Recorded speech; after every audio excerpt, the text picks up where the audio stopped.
अस्सलाम वालेकुम।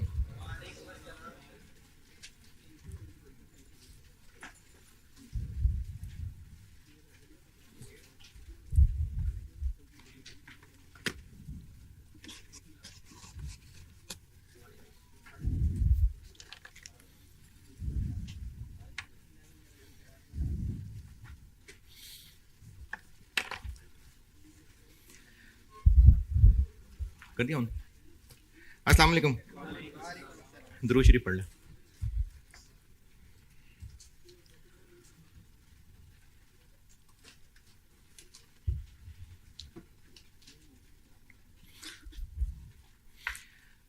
अच्छा, अभी सुबह FAR 1 में आप में से कितने लोग थे?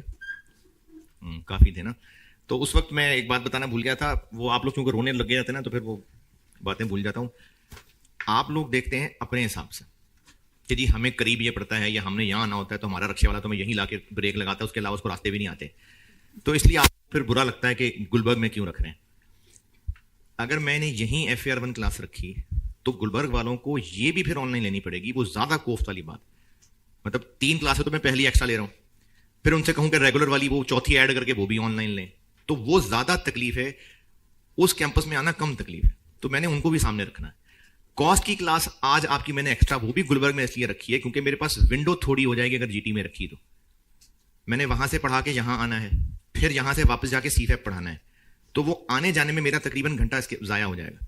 वो विंडो थोड़ी हो जाएगी। इसलिए आप लोगों को बुलाया है कि ताकि हम पूरा पढ़ सकें, इसलिए गुलबर्ग में रखी है क्लास।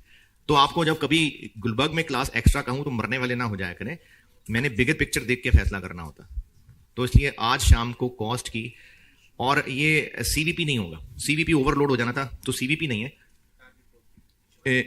टारगेट कॉस्टिंग है और लर्निंग कर्व। तो CVP जो है वो आज और फिर कल नॉर्मल वाली CVP है, और कल कॉस्ट की नॉर्मल है बस, क्योंकि एब नॉर्मल जो है वो तो FAR 1 है। कल कॉस्ट की नॉर्मल क्लास है, आज कॉस्ट की एब नॉर्मल क्लास है। R2 की वो कल नॉर्मल एब नॉर्मल दोनों है। एक सवाल दिया था मैंने, और अगर आपने किया है तो डिस्कशन का फायदा है, नहीं किया तो फिर कोई फायदा नहीं है डिस्कशन का। किया, अगर आपने पूरी मेहनत से किया है ना, और बेशक सारा भी मुझे डिस्कस करना पड़ जाए, फिर भी फायदा ही होगा आपको। खुद किया है, सारा ठीक किया है, चलो शाबाश। चले, जिनको मसले हैं, सोल्यूशन गलत है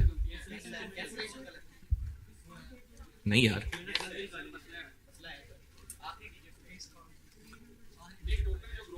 राउंडिंग ऑफ का फर्क होगा। ओ अच्छा, चलें देखते देखते देखते। कर रहा हूं मैं, डिस्कस कर रहा हूं मैं। ऑटम 21 किस किसने किया है? ऑटम 21 किस किसने किया है? ठीक।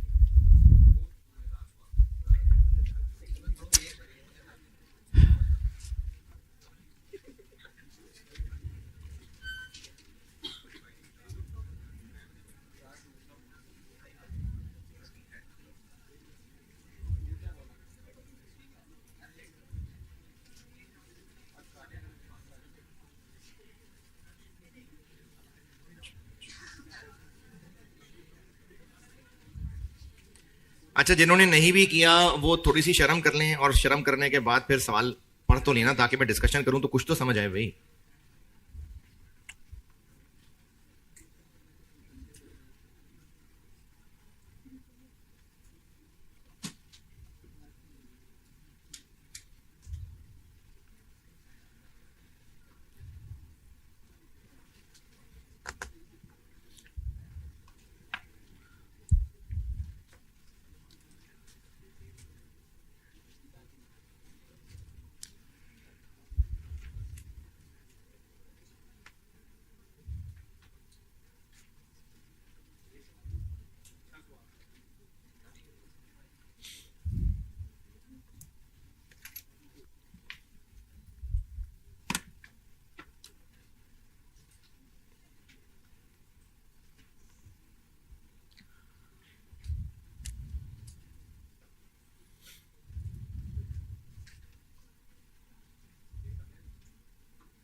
यार ये ना इधर ये तार उठा ना।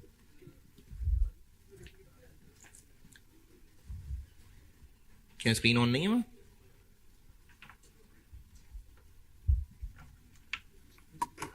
चलो शुक्रिया।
हाँ जी, शर्माने के बाद सवाल पढ़ लिया या अभी भी नहीं पढ़ा?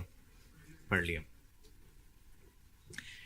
ये जो 4 कॉलम है ना, अच्छा ये कैसे पता कि ये सीवीपी का सवाल है? ब्रेक इवन और मार्जिन ऑफ सेफ्टी, तो सीवीपी का सवाल है। और ब्रेक इवन से ब्रेक इवन निकालने के बाद मार्जिन ऑफ सेफ्टी तक पहुंचने के लिए क्या करना है? Budgeted minus break even. तो बजटेड सेल्स चाहिए थी। तो इस सवाल में ना 4 बजट्स दिए हैं, 4 बजट्स। और ये जो 16 नंबर का सवाल है ये एक्चुअली डबल सवाल है। सिंगल सवाल होता तो ये 8 नंबर का सवाल है। डबल सवाल ऐसे कि वो कह रहा है जी कि हमने बनाए तो हैं 4 बजट्स, लेकिन आप इनमें से 2 बजट्स का सवाल सॉल्व कर दें। ये 4 बजट्स हैं, relevant details at different demand levels. अगर इतने यूनिट्स हुए तो ये बजट है, इतने यूनिट हुए तो ये है। तो ये 4 बजट्स मैनेजमेंट ने बनाए हैं। और रिक्वायरमेंट में कहा हुआ है कि हमने ये सारी कैलकुलेशन 14,000 और 16,000 वाले को सामने करनी है। तो ये डबल सवाल है, यानी आधा सवाल 14,000 और आधा सवाल 16,000 के लिए। पहले तो ये सवाल की वर्डिंग से पहचान लें कि 4 बजट्स हैं, लेकिन इनमें से जो सवाल सॉल्व करना है वो 2 बजट्स का सवाल सॉल्व करना है। तो ये डबल सवाल था ये। उसके अलावा ये जो टेबल दिया हुआ है ये तो चलो बजट है। दूसरे टेबल के नीचे वाले पैराग्राफ में लिखा हुआ है, ये वो फिरकाबंदी की हुई है हाई लो मेथड वाली, कि इतने यूनिट से ऊपर गया तो फिक्स कॉस्ट, इतने यूनिट से ऊपर गया तो वेरिएबल कॉस्ट कम हो जाएगी। तो ये फिरकाबंदी के लिए है, ये हमें वो ग्रुप्स बनाने पड़ेंगे। यहां पर ये बात की हुई है, इसकी अंग्रेजी थोड़ी सी मुश्किल थी। इसमें उन्होंने ये कहा है कि हमने कस्टमर्स को 2 तरह के डिस्काउंट्स ऑफर किए हैं।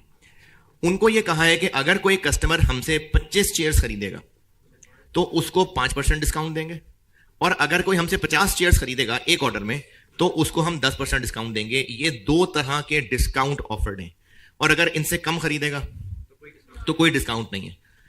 हमारा अंदाजा ये है कि 60% लोग, और परसेंट में इसलिए कह रहा हूं कि 60 30 10 तो 100 हो गया, 60% लोग बगैर डिस्काउंट वाले होंगे, 30% लोग 5% डिस्काउंट वाले, और 10% लोग 10%। तो अगर टोटल सेल में से कुछ पे और प्राइस, कुछ पे और कुछ पे और लगनी है तो वेटेड एवरेज सेल प्राइस निकालेंगे।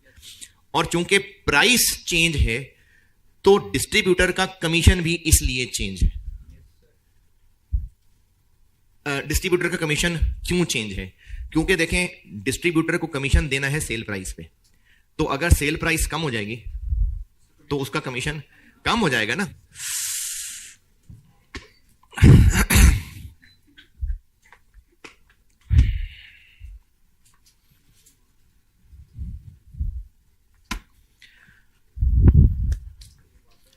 तो इसलिए डिस्ट्रीब्यूटर को कमीशन के रेट्स भी डिफरेंट ऑफर किए हैं।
चूंकि डिस्काउंट होगा तो डिस्ट्रीब्यूटर की कमीशन थोड़ी हो जाएगी, तो इसलिए हमने डिस्ट्रीब्यूटर को कहा है कि अगर 25 शेयर्स वाला ऑर्डर हुआ यानी डिस्काउंट 5% हुआ तो तुम्हें फिर उस प्राइस का 1% दे देंगे, और अगर 50 शेयर्स वाला ऑर्डर हुआ यानी कि डिस्काउंट 10% हुआ तो हम तुम्हें 2% कमीशन दे देंगे। Sorry, okay okay okay, increase दे देंगे, इंक्रीज। यानी पहले उसकी जो कमीशन है वो ऊपर 3% है, और अब उसको एक और यानी 4% और 2 और यानी 5% दे देंगे। ये इस अंग्रेजी का मतलब है। अब इस अंग्रेजी का सोल्यूशन करते हुए कुछ यूनिट्स पे और प्राइस है, कुछ पे और है, कुछ पे और है, तो वेटेड एवरेज प्राइस।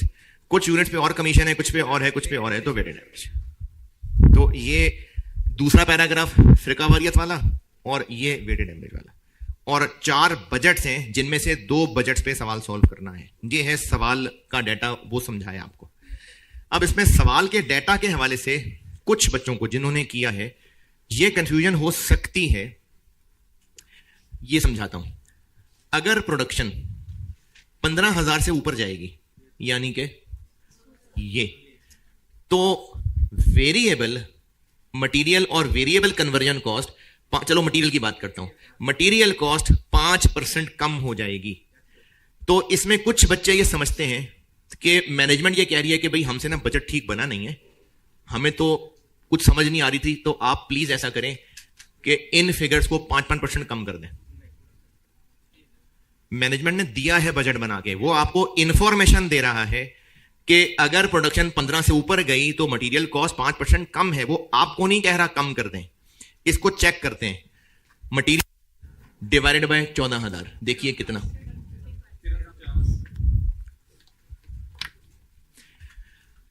14,000 वाले बजट की मटेरियल कॉस्ट डिवाइडेड बाय 14,000, 1350, ये डिवाइडेड बाय 16,000, 1 2,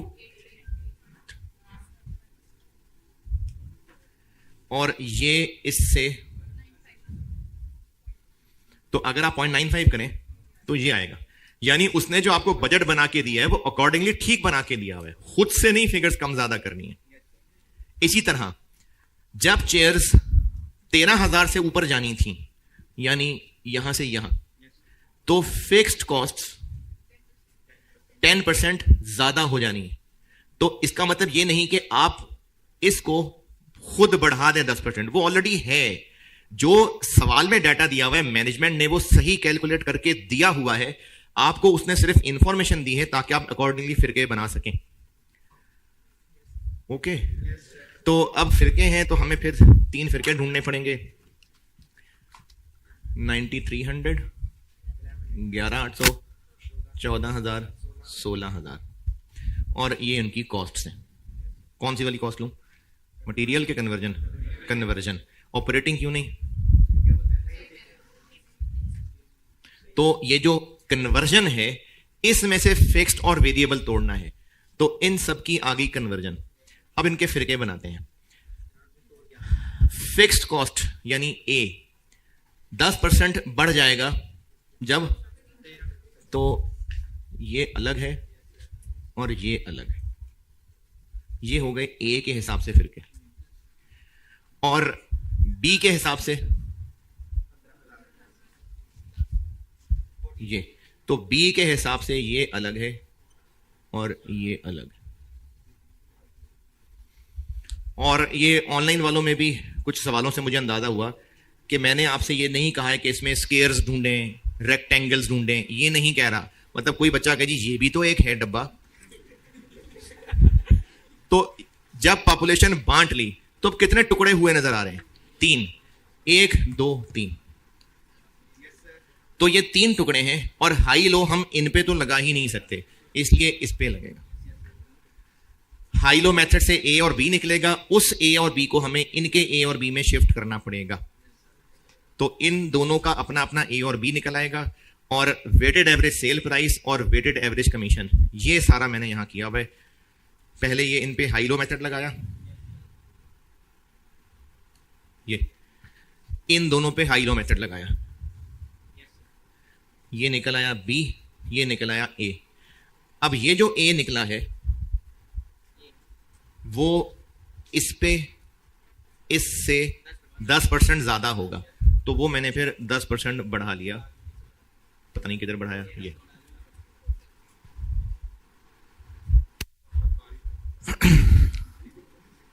तो 14,000 वाले के ऊपर, यानी 14,000 वाला सवाल सॉल्व करते हुए ब्रेक इवन निकालना था। तो ये फिक्स कॉस्ट है और ये कंट्रीब्यूशन पर यूनिट है। सेल प्राइस भी और कमीशन भी, ये वेटेड एवरेज निकाली हुई। ये 1350 ये वाला, और ये जो बी वहां से सॉल्व करके निकाला है। ये weighted average commission, weighted average sale कैसे निकाली? चूंकि आपको सवाल में प्राइस नेट दी हुई थी तो पहले उसको ग्रॉस करना पड़ा। ये 3% से ग्रॉस की और ये ग्रॉस सेल प्राइस आ गई। इसमें 5% डिस्काउंट देना है तो ग्रॉस सेल प्राइस ये हो गई। यहां 10% डिस्काउंट देना है तो ग्रॉस सेल प्राइस ये हो गई। ये तीनों क्या हुआ? इसमें नूर, इसमें स्पार्किंग हो रही है।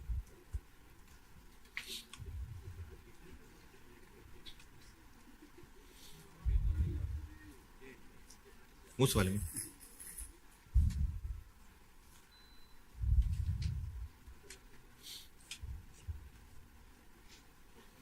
ये मेटल नहीं है।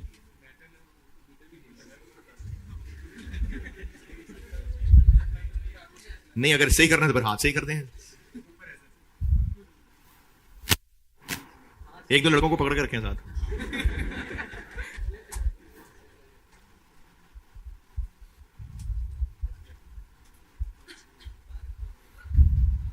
नहीं, ना बंद करें ना फिर।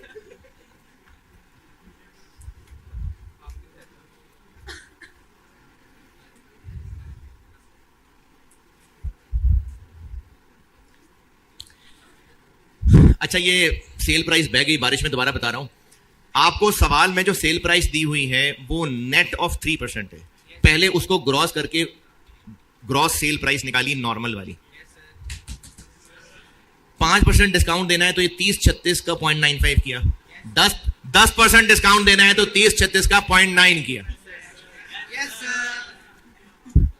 और नॉर्मल में इसका 3% कमीशन है, इसका 4 और इसका 5।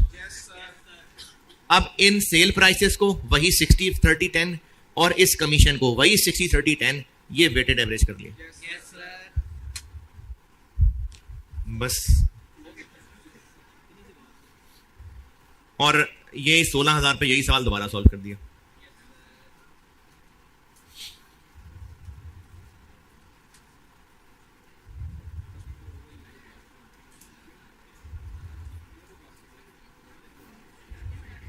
हाँ जी, जिन्होंने किया है उनको इस सवाल में से बताइए और क्या पूछना है? सॉल्यूशन कौन सा गलत है? ये गलत है। नहीं यार, ये या ब्रैकेट गलत है।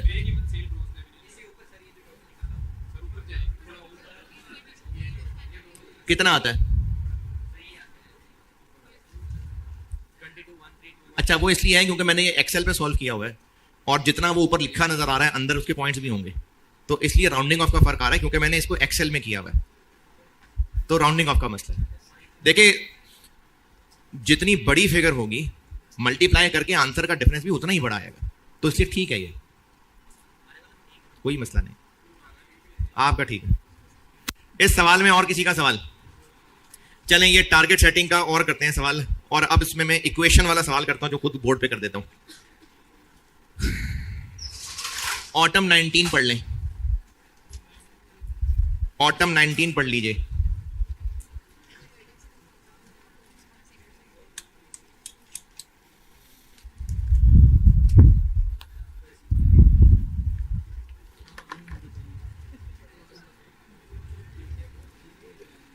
ऑटम 19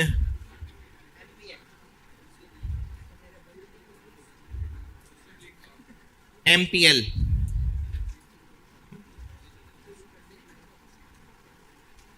मेरी बुक में क्वेश्चन 6, सवाल पढ़ लें, सवाल मैं करता हूं बोर्ड पे, लेकिन आप पढ़ लें।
ये कुछ शक्लों पे नजर आ नहीं रहा कि उन्होंने सवाल पढ़ा है, सुन लूं?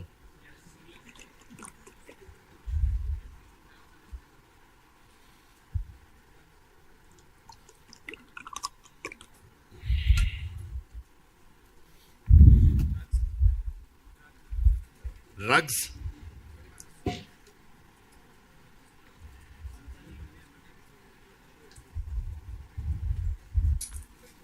जैसे जानमाज होता है ना, तो उससे थोड़े से बड़े बड़े टुकड़े होते हैं जो लोगों ने टेबल के नीचे रखा होगा, तो वो रग्स हैं, मतलब छोटे कारपेट।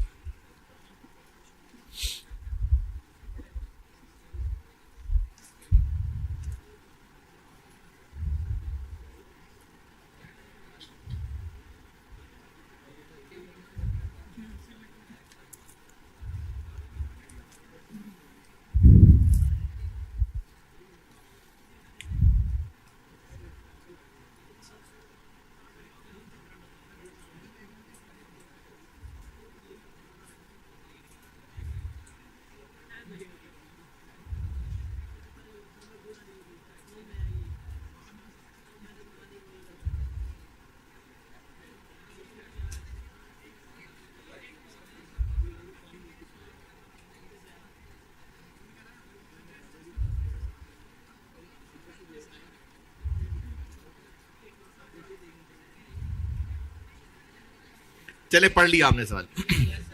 अच्छा एक आसान सा सवाल होमवर्क, चूंकि शाम में एक्स्ट्रा क्लास भी है तो एक छोटा सा आसान सा सवाल होमवर्क, आसान सा छोटा सा। अच्छा चलें फिर होमवर्क लिखें। इस चैप्टर का पहला सवाल आसान सा था, 8 नंबर का, multiple product break even, autumn 2023, Khan corporation limited. Autumn 23 attempt का सवाल है, खान कारपोरेशन लिमिटेड, मेरी इस बुक में पहला ही सवाल है, ये होमवर्क है, आसान है। ऑटम 23 अटेम्प्ट का सवाल है, खान कारपोरेशन लिमिटेड, चैप्टर में पहला ही सवाल है, चैप्टर में पहला सवाल है। चले ये होमवर्क है, मैं ऑटम 19 करने लगा हूं बोर्ड पे, सवाल पढ़ लें तो मैं चलूं आगे। हम लोगों ने नया बिजनेस लॉन्च करना है और बेचने हैं हमने कारपेट्स और रग्स। कारपेट्स क्या होते हैं? कालीन। तो अब जब कालीन बनाते होंगे तो कुछ पीस खराब भी हो जाते होंगे, तो उनको ना फिर छोटे छोटे टुकड़ों में काट के, छोटे टुकड़े हैं कारपेट के, ये आप लोगों ने शायद अगर घरों में देखे हों या कोई ऑफिस में अक्सर ऐसे होते हैं कि किसी ऑफिस के अंदर बस छोटा सा टुकड़ा है जो चेयर्स के नीचे, चेयर्स के साथ पड़ा हुआ है, छोटा कारपेट समझ लें, या जानमाज को कोई 2-3 गुना बड़ा कर लें। ये रग्स हैं और कारपेट जो है पूरा रूम साइज कारपेट है। तो कारपेट्स और रग्स ये बेचने हैं। पहले साल का बजटेड प्रॉफिट एंड लॉस आपको दिया हुआ है और इसके नीचे दोनों की पर यूनिट सेल प्राइस दी हुई है और कंट्रीब्यूशन मार्जिन यानी सीएस रेशो भी दी हुई है, और ये कहा है कि इनकी आपस की रेशो 1:4 होगी। अब ये जो 1:4 यानी लास्ट सेंटेंस है, ये यूनिट्स की रेशो है या रेवेन्यू की रेशो है? क्लियरली तो नहीं लिखा, लेकिन कहा है carpets and rugs would be sold in ratio 1:4, तो ये यूनिट की रेशो है।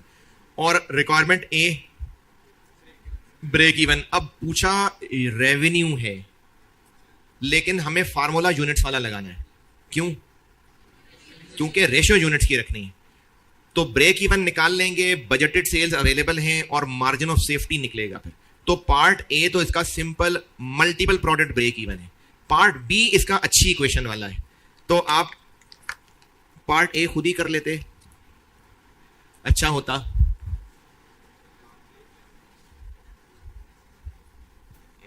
लेकिन चले मैं कर देता हूं।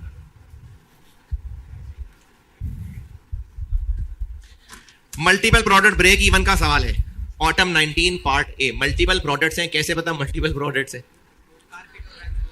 और ब्रेक इवन और मार्जिन ऑफ सेफ्टी पूछा हुआ है, तो ये मल्टीपल प्रोडक्ट का सवाल है। तो सवाल की प्लानिंग ये हो गई कि पहले हमें कंबाइंड ब्रेक इवन सेल निकालनी पड़ेगी, और चूंकि रेशो यूनिट्स की है तो हमें यूनिट्स वाला फार्मूला लगाना पड़ेगा। Total fix cost divided by weighted average contribution per unit. Total fix cost पता नहीं, वेटेड एवरेज पता नहीं,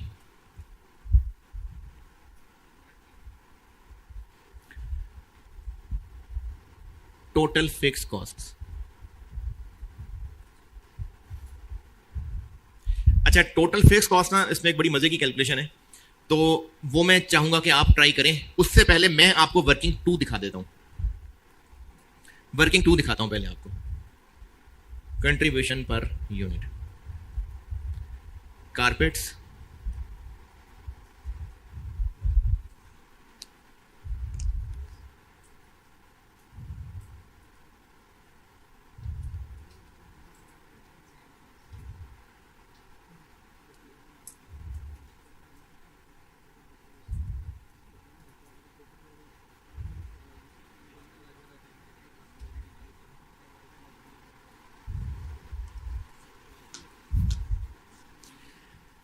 सेल प्राइस दी हुई है कितनी जी?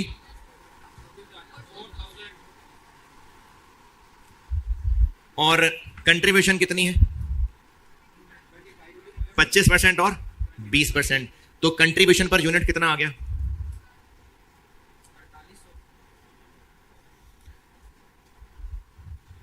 25%, 20%, 800। अच्छा, वर्क है 1800। इस वर्किंग में तो जरूरत नहीं है, लेकिन वर्किंग 1 में शदीद जरूरत पड़ेगी, इसलिए मैं आपको ना वर्किंग 1 में ये भी दिखा रहा हूं।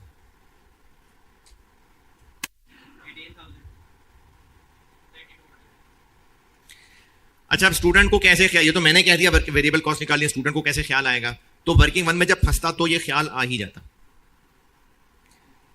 Contribution per unit weighted average करना है। 6000 का वेट कितना है? 1/5। और 800 का वेट कितना है? 4/5।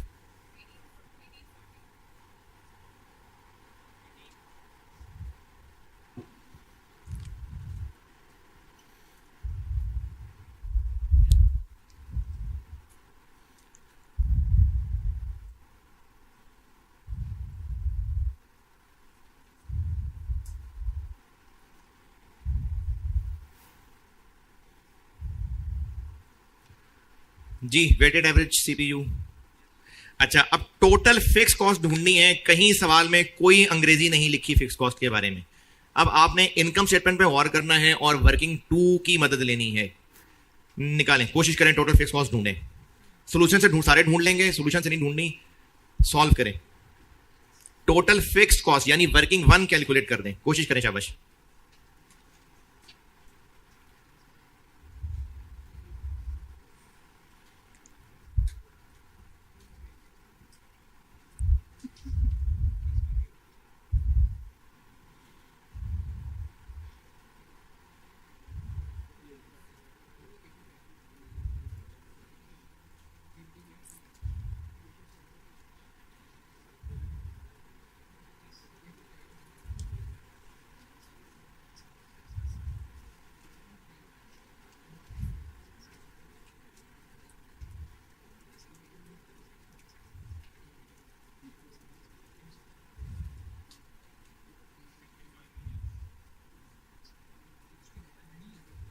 कितना?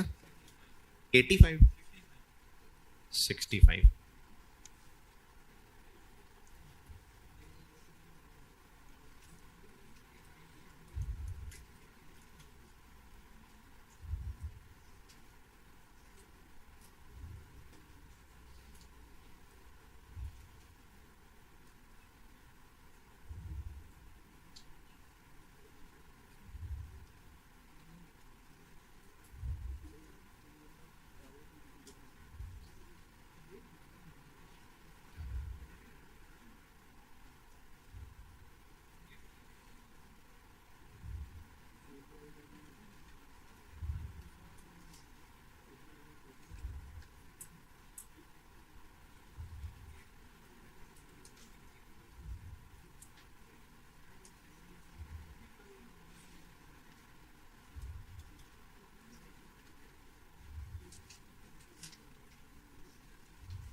कितना? समझ नहीं आया। 51?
चलें ठीक है, एफर्ट्स डन।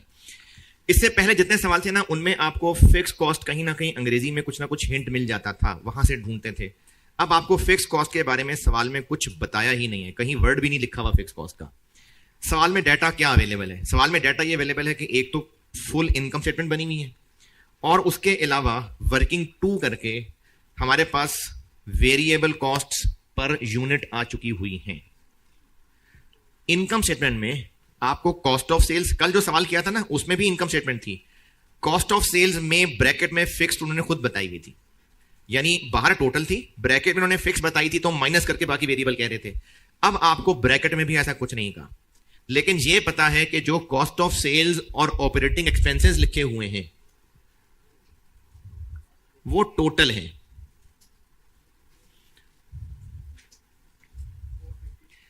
क्या क्या लिखे हुए? 360 और 90। कल वाले क्वेश्चन में टोटल थी और फिक्स्ड का पता था, तो टोटल में से फिक्स्ड माइनस करके बाकी फिर वेरिएबल थी। अब आपको अंग्रेजी में कहीं कोई हिंट नहीं है फिक्स का। सीवीपी की मुश्किलें ये है कि कभी यहां से यहां पे, वहां से वहां पर, वहां से वहां पर, वहां से वहां, ये रास्ते ढूंढना जो है ना, ये ट्रिकी एरिया होता है। तो अब आपको फिक्स के बारे में कुछ नहीं सवाल में पता। जो 7 सामान अवेलेबल है देखें, उसका क्या कर सकते हैं? टोटल कॉस्ट अवेलेबल है, वेरिएबल पर यूनिट अवेलेबल है। तो अगर हमें इसमें छुपी हुई टोटल वेरिएबल कॉस्ट पता चल जाए तो बाकी फिक्स्ड आ जाएगी। लेकिन उसके लिए मसला यह है कि आपको वेरिएबल कॉस्ट पर यूनिट पता है, यूनिट्स नहीं पता है, तो फिर वो इक्वेशन बना के निकालने पड़ेंगे। इक्वेशन बना के कैसे निकालने पड़ेंगे? आप वो सेल्स की अमाउंट से इक्वेशन बना के निकालेंगे। ये मैं आपको वर्किंग 1.1 दिखा रहा हूं। हमें इतना पता है कि टोटल सेल्स कितनी है जी, 500 मिलियन। अगर हम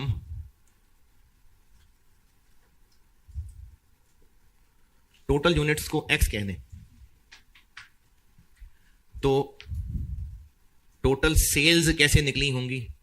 500 million is equal to X total units में से 1/5 कारपेट्स हैं जो कि एक 24,000 रुपए का बिकता है, और इन टोटल में से 4/5 रग्स हैं जो कि एक इतने रुपए का बिकता है।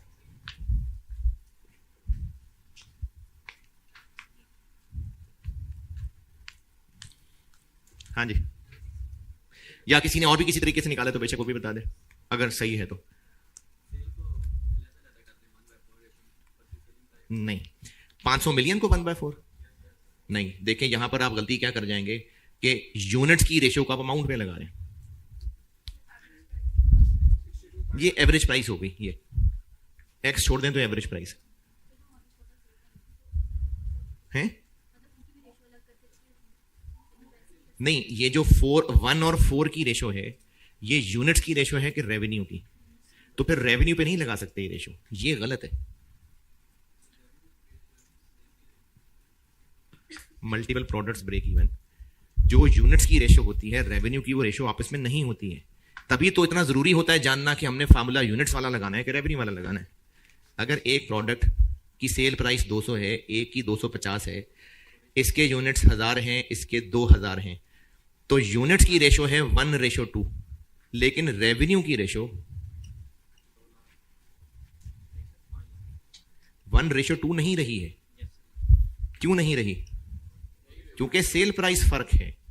तो क्वांटिटी की रेशो और रेवेन्यू की रेशो सेम नहीं हो सकती अगर प्राइसेस डिफरेंट। तभी तो ये मल्टीपल ब्रेक इवन का कॉन्सेप्ट बना के दिया था। तो 1:4 किसकी रेशो है? यूनिट्स की। तो फिर आप ना उसको रेवेन्यू पे नहीं अप्लाई कर सकते, नहीं कर सकते। इससे एक्स फाइंड हो जाएगा, और अगर टोटल इतने यूनिट्स थे तो प्रोडक्ट वाइज हो गए। 500 मिलियन को तो 1/5 और 4/5 नहीं कर सकते, 62,500 को कर सकते हैं। 12,500 और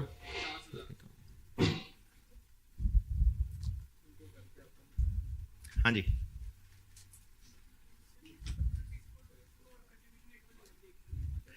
कितनी है ब्रेक इवन सेल?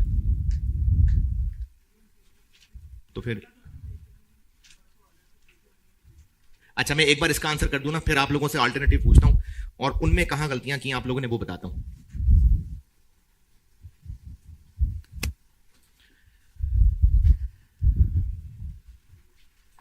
ये हमने किया ये फाइंड करने के लिए। अब हम टोटल वेरिएबल कॉस्ट इसमें से माइनस कर दें तो बाकी टोटल फिक्स्ड बच जाएगी। कारपेट्स 12,500 हैं और एक की वेरिएबल कॉस्ट 18,000 है। रग्स 50,000 हैं और एक की वेरिएबल कॉस्ट 3200, 385, 60।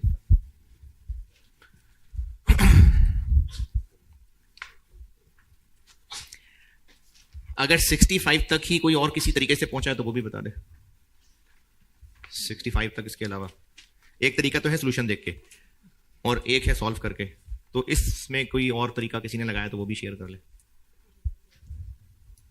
ठीक है, अब जो कोई और तरीके लगा रहे थे और आंसर गलत आ रहा तो वो पूछ लेते हैं कि क्या गलती थी। हाँ जी, और कोई बताना चाहे कि और तरीका लगाया था तो वो क्यों गलत हो गया है? तो वो बता दिया ना कि आप रेवेन्यू पे 1:4 नहीं लगा सकते, वो यूनिट्स की रेशो है। जी, और कोई तरीका किसी ने लगाया जो पूछना चाह रहा हूं क्यों गलत है?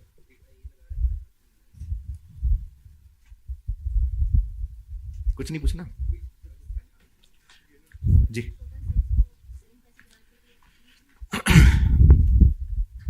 टोटल सेल्स है 500 मिलियन। इसको डिवाइड किससे करना है? एवरेज सेल प्राइस से। तो एवरेज सेल प्राइस कितनी है? 24,000 1/5, 4,000 4/5, कितनी आ गई?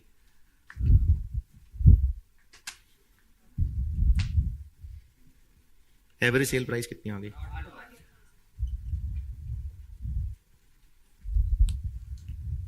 कितना आ गया?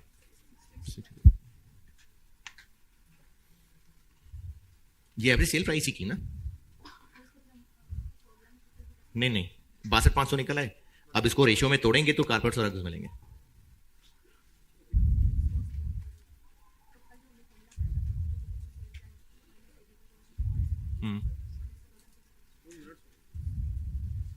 बताएं।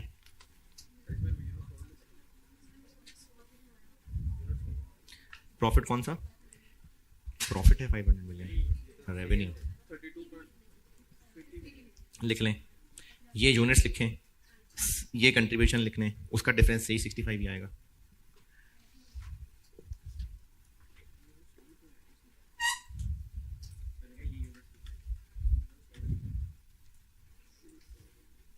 कितना है पीबीटी? पीबीटी 50 और टोटल फिक्स कॉस्ट पता नहीं। कंट्रीब्यूशन पर यूनिट 1840, 62,500, तो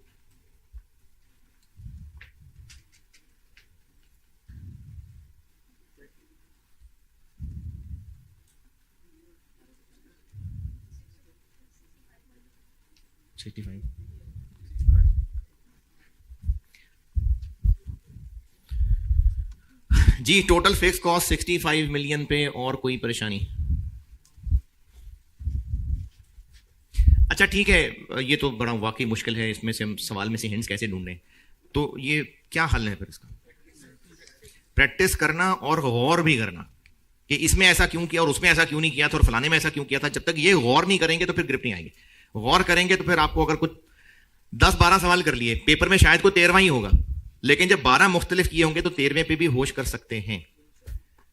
लेकिन अगर बगैर गौर किए सवाल कर रहे हैं तो आप 12 क्या 1200 भी कर लें तो पेपर वाला फिर भी आपको समझ नहीं आता। तो इसलिए इनमें सवालों पे गौर करना है कि इसमें ऐसा क्यों कर रहे हैं, उसमें ऐसा क्यों नहीं किया था। जी 3-5 3-2 ये आगे कंबाइंड, हमें तो चाहिए प्रोडक्ट वाइज। अच्छा इधर इधर उधर रश मच गया। ये हो गई वर्किंग 1,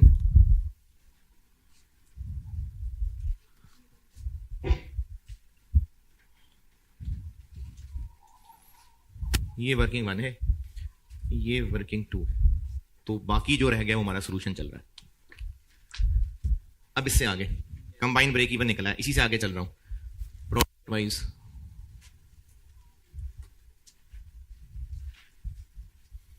कारपेट्स, रग्स,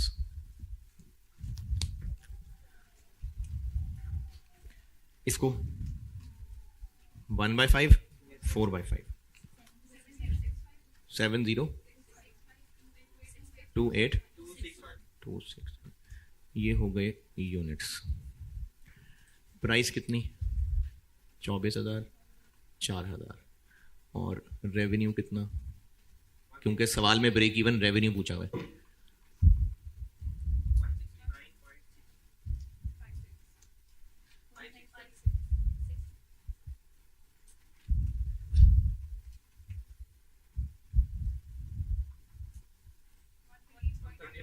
11। ये product wise break even sales revenue हो गया।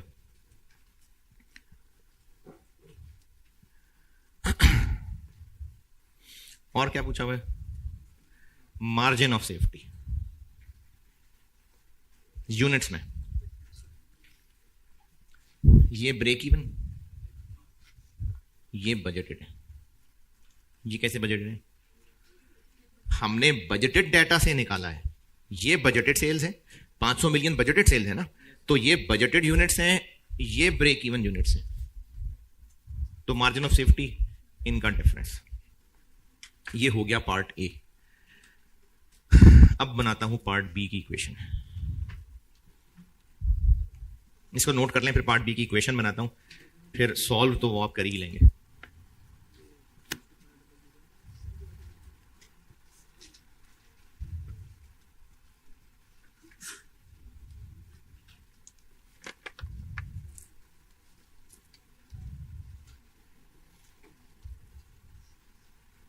अच्छा, ये जो लोग यहां बैठे हुए हैं अभी, ये अगर क्लास यहां होती शाम वाली, तो कितने लोग उसका हिस्सा बनना चाहते?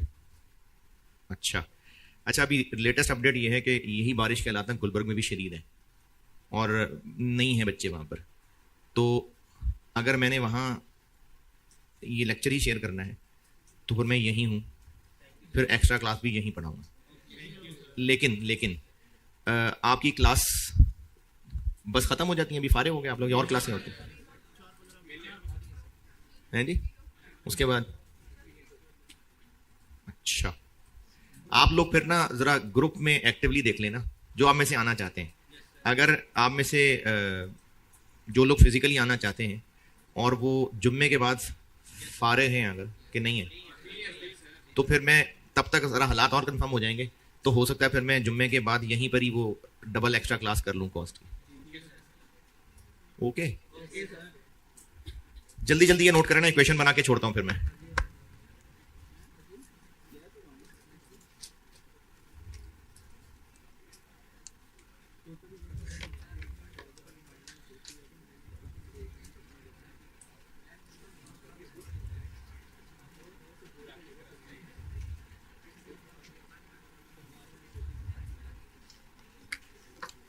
ब्रेक इवन, वो मार्जिन ऑफ सेफ्टी यूनिट्स तो निकाल दें।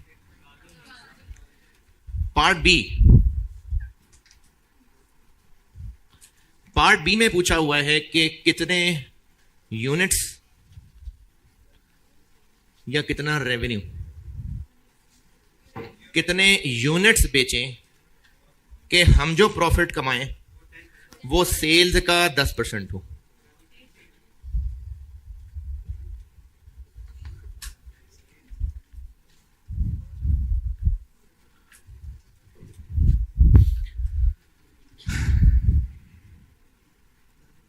Requirement B, determine the number of carpets and rugs that must be sold कि अगर MPL wishes to maintain profit after tax 10% of sales। अच्छा, मेंटेन पे तो खैर मैंने बिला वजह इतना जोर दे दिया, profit after tax 10% of sales. तो ये जो ऊपर बजटेड सेल्स हैं इसके 10% के बराबर पैट आ जाए जी। मेरी बात दोबारा सुने, वो पूछ रहा है determine the number of units, जितने बेचें ताकि जो पैट हो वो सेल्स का 10% हो। किन सेल्स का 10%? जो पार्ट बी में हम निकालेंगे या जो ऊपर 500 मिलियन आ रही है? जो पार्ट बी में हम निकालेंगे, तभी साइंस है ना, वरना यह क्या बात है कि वो जो 500 मिलियन है उसका 10%, 50 मिलियन। तो वो रिलेशन बता रहा है, रिलेशन प्रॉफिट का सेल से रिलेशन बना के दे रहा है कि हम कितने यूनिट्स बेचें कि पैट सेल्स का 10% हो। कौन सी सेल्स का? जो हम पार्ट बी में निकालने लगे। हाँ जी, या वो जो बजट 500 मिलियन है? नहीं, जो हम निकालने लगे। तो पिछले सवालों में क्या होता था कि पीबीटी की अमाउंट दी हुई थी टारगेट, अब पीबीटी की अमाउंट नहीं, उसको सेल्स का 10% कह दिया। इसमें बनेगी बड़ी मजे की इक्वेशन बना के दे रहा हूं।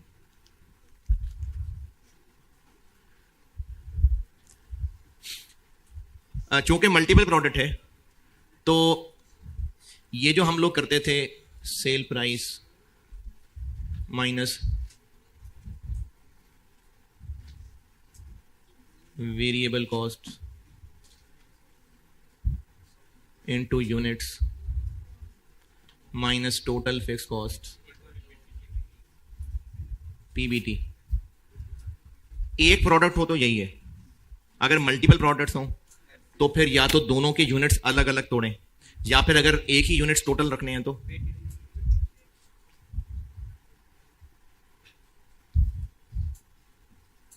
ये बात ठीक है कि नहीं? ठीक है, ठीक है या नहीं?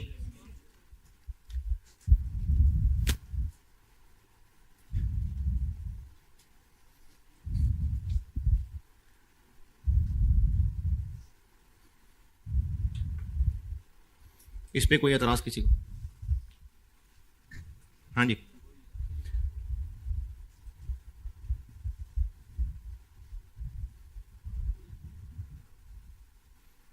ठीक है।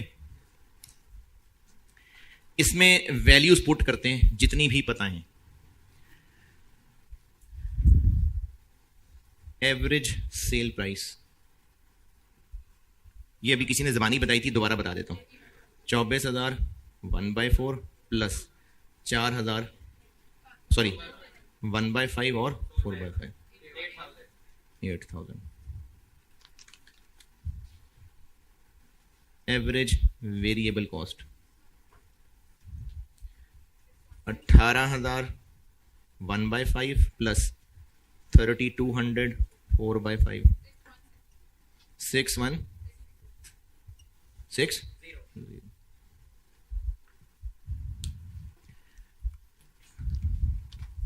8,000 into units, 8,000 X minus 6,160 X minus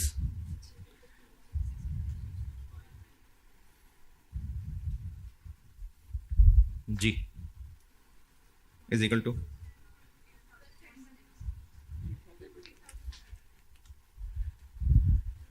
PAT कितना हो?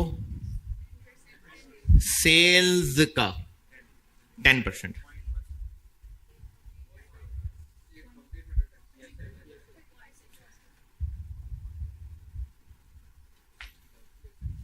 ये क्या किया? पीवीटी बना लिया, तो यहां से एक्स सॉल्व हो जाएगा।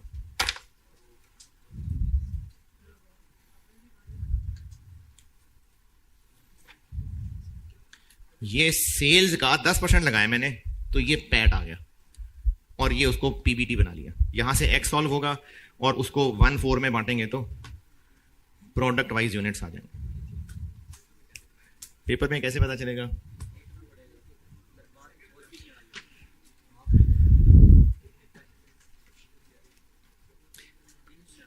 ठीक है, अल्लाह हाफिज।